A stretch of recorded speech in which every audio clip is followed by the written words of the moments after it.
Buenos dias, buenos tardes, mga amigos, mga amigas, sa aking mga kumpanyeros at kumpanyeras, magandang araw po sa inyo lahat. Ako po ang inyong lingkod, Attorney Rene Bueno. At ngayon po ay ikikwento ko sa inyo ang isang malungkot na istorya na nangyari dito sa Quezon City. Ito po ay tungkol doon sa pagpila ng mga drivers, no, para makakuha ng ayuda galing sa ating gobyerno. Pero ito pong pila na to ay nauwi sa isang trahedya. Sa kwento at sa mga balitang ating pong nabasa, isa pong driver ang maagang gumising, punong-puno ng pag-asa na makakakuha ng 5,000 pesos subsidy na para sa kanila ito ay napakalaking tulong para sa kanilang pamilya. Pambili ng bigas, pambili ng lahat ng pangangailangan sa kanilang tahanan at pambayad din sa krudo na kinakailangan nilang gamitin para makabiyahe at kumitang muli ng pangkabuhayan. So ang nangyari dito, pagkagising pumunta siya sa payout center sa Quezon City at doon ay nabuhayan at nabigyan ng pag-asa, no? Kaya naman pagdating doon, hindi lang pala siya ang may kailangan. Libo-libong mga drivers ang nakapila. Ang sikat ng araw ay talaga namang nanonood sa balat. Alam niyo naman yan, sobrang init ngayon. Umaabot pa ng 40 degrees centigrade. Walang sapat na upuan, walang sapat na silong. At pagkatapos lumipas ng ilang oras, 2, 3, 4, 5, hanggang sa ang katawan niya ay bumigay na. So sa gitna ng siksikan, bumaksak yung driver. Ang dapat na tulong mula sa gobyerno na uwi sa malungkot na balita para sa kanyang pamilya. So yung 5,000 naging kapalit ng kanyang buhay. Okay, so parang pelikula, parang isang teleserye, no? Pero hindi po ito pelikula. Ito po ang realidad na nangyayari sa ating mga kapwa Pilipino sa gitna ng isang matinding krisis na ating pong pinagdadaanan. So dito, tanungin natin, sino nga ba ang dapat managot sa ilalim ng batas sa pagkamatay ng isang driver na umasang makakuha ng tulong mula sa ating pamahalaan? Alam niyo po, sa ating batas may sinusunod tayong mga prinsipyo para malaman kung sino ang may sala kapag may ganitong trahedya. Gamitin po natin ang gabay, no, ng ating mga existing laws, no, sa ilalim po ng Civil Code at ng Revised Penal Code. Dito makikita natin na mukhang may kapabayaan at para masabi natin na nagkaroon talaga ng negligence on the part of the local government unit ay titingnan po natin ang tatlong bagay. Una, may tungkulin po ba ang local government unit, kung ito ba ay mayor ang mahala o barangay? May tungkulin ba ang gobyerno na panatilihing ligtas ang mga tao sa pila? Siyempre, dapat well-organized ang distribution of the assistance, yung ayuda, at para hindi nagkakagulo kasi minsan may singitan ng pila, minsan sobrang init, walang talokbong o yung mga shade doon sa distribution center. So since sila ang nag-organisa, ang local government unit o barangay or mayor's office, sila po ang may responsibilidad.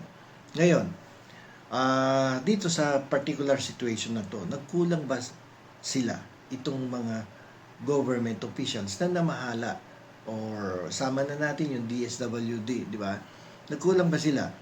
Kung walang tubig, walang medic, at sobrang siksikan ng walang crowd control, ang ibig po sabihin yan, may pagkukulang.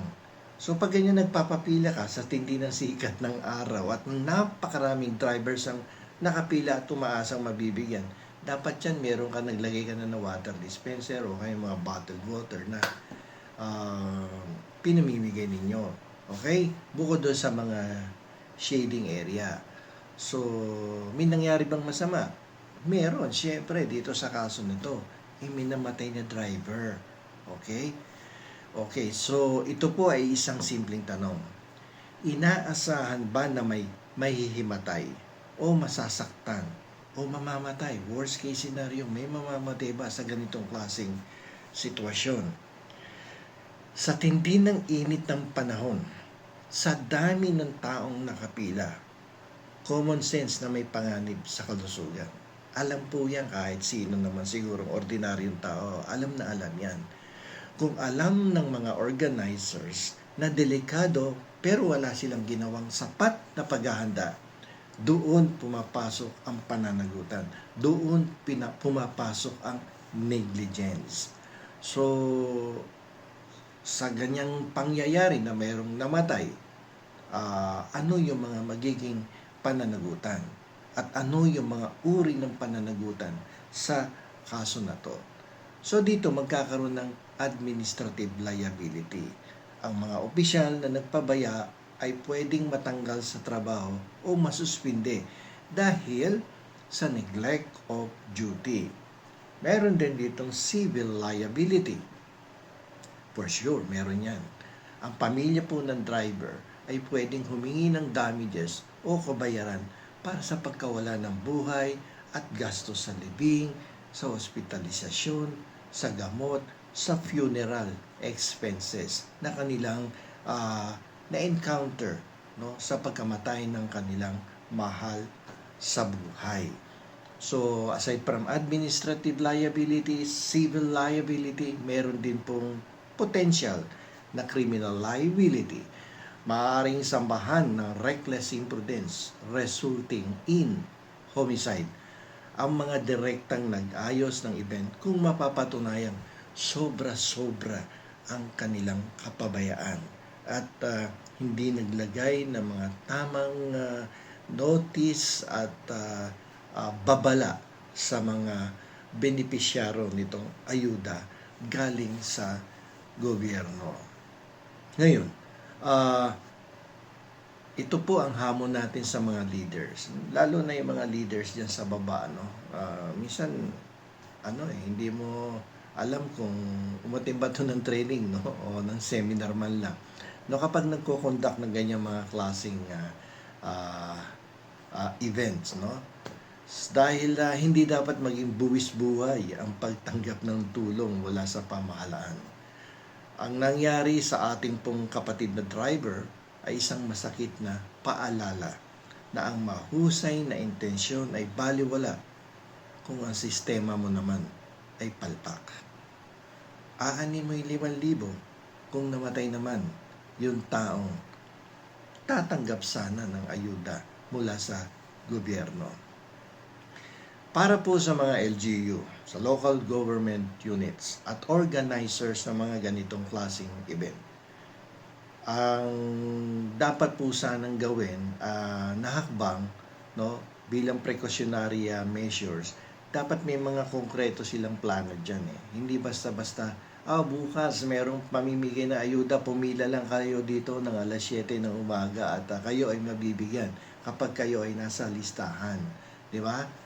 Dapat ang ginagawa dito, sa pamimigay, gamitin ninyo yung ating teknolohiya. O kaya ang pamimigay ay sa pamamagitan ng digital payouts. May mga laptop, may mga cellphone naman halos lahat ng tao sa atin ngayon, di ba? Ngayon 2026 hindi na dapat uso ang siksikan. Gamitin na po yung mga e-wallets, no? Bank transfers o mga remittance centers na malapit sa tirahan ng mga benepisyaryo. Ang decentralized distribution ay ang pinakamabisang paraan para maiwasan ng kumpulan. Halos lahat naman niya may mga GCash na e-wallets. O kaya, padalan niyo doon sa mga tumatanggap ng mga remittance. Andan dyan yung mga Sanlaan o kaya Palawan Express, di ba? Para walang nagsisiksikan. Sabihin niyo na lang ang petsa kung kailan bibigay. Di ba? Kung hindi maiiwasan ng face-to-face na payout, dapat tiyakin ng mga local government units o ng barangay o ng DSWD DSWD na maayos ang lugar na kung saan idadaos ang pamimigay. May silungan, may upuan, may tubig na nakahanda. Huwag hayaang nakatayo ang mga tao sa ilalim ng matinding sikat ng araw. Ikaw kaya patayuin ko doon sa bandang 1:00, 2:00, 3:00 ng hapon. Pag hindi ka mag-collapse dyan, wala kang tubig. Di ba? Alam niyo naman yan. Yung 20 pesos na bottled water, hirap yung mga yan. Mga drivers yan di ba? So, may hydration na stations dapat. Magbigay ng libreng inumin tubig sa bawat kanto ng pila. So, hindi kailangan pumila di ba? Ngayon, magbigay din dapat ng priority lanes. Siguraduhin may hiwalay at mabilis na linya para sa mga senior citizens, sa mga PWDs, at may nararamdamang sakit. Huwag ihahalo dun sa mga maskulado, macho na driver na mga bata pa. Yung mga senior at PWDs, iba ang kondisyon ng katawan noon. Diba? So, ganun dapat. At tapos, dapat may sapat na medical contingency plan. Hindi pa pwede yung first aid kit lang ang dala ninyo. Sa bawat mass event, yung malakihan na event na ganyan, syempre yan, ayudas, definitely, libo-libo ang pupunta dyan. Dapat may naka-standby na ambulansya. Andyan naman ng PCS, so ba't hindi nyo kontakin, di ba? Para mas mabilis yung pagpapadala sa ospital kung sakaling may emergency na katulad na nangyari dito sa driver na to. Nakakaawa, di ba?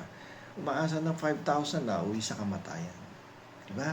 Dapat may mga medical personnel sa area, di ba? Mga nurse, doktor, mga paramedics, na umiikot sa pila para i-check ang kalagayan ng mga nag-iintay.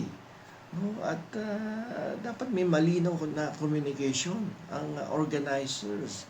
Nagtataka nga lamang ako, ba't hindi ginagamit ng technology sa pag-distribute ng ayuda Kailangan pa bang pumunta yung politiko, si mayor, si barangay captain, si kagawad, si konsihal? Hindi na kailangan. May technology tayo na pwedeng gamitin. Kung hindi talaga may iwasan, ipatupad yung appointment system.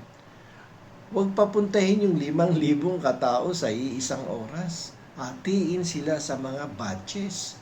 Halimbawa, 200 katao, 100 katao lamang kada oras. Para masiguradong kontrolado ang dami ng tao at hindi pagod ang mga staff. Kung gusto nyo talaga ng face-to-face. Pero ako, I disagree with this face-to-face distribution of ayuda. Pabalik tayo Dapat pa advance, moving forward, we have the technology that we can use para hindi mangyari uli yan. Kasi alam niyo po, ang sukatan ng tagumpay ng programa katulad itong pamimigay ng ayuda ay hindi kung gaano karaming pera ang naibigay ng gobyerno, kundi gaano ninyo nirespeto ang dignidad at kaligtasan ng bawat Pilipinong pumila para sa isang ayuda. Nakakalungkot, na pasensya na, with due respect to the LGUs at saka sa mga government agencies involved sa distribution ng ayuda. Minsan, iniuuna natin yung papogi. Hindi nyo naman pera bakit kayo nandiyan dyan? Use the technology. Use the digital wallets. Huwag nating intayin na may isa na namang buhay na mawala bago tayo magbago ng sistema. Ang precautionary measures ay hindi lamang dagdag na trabaho. Ito ay obligasyon ninyo sa ilalim ng batas at sa harap ng ating mga kababayan. Baguhin niyo po ang sistema. Huwag yung lumang sistema. Madami ng bagong paraan upang maipamigay ang ayuda na nararapat para sa ating mga kababayan. Huwag na po natin silang pahirapan. Meron naman tayong GCash, may e-wallets tayo, may mga tumatanggap ng mga private companies katulad ng Palawan Express upang makuha nila ang kanilang ayuda without pipila sa isang mainit na lugar. Maraming tao na pwedeng mauwi sa kanilang pagkaka-aksidente o pagkamatay katulad ng sitwasyon na ito. So, dito na lamang po. Ito pong muli ang inyong lingkod, Attorney Rene Bueno. Attorney Bueno, law and the law. Learn the law, know your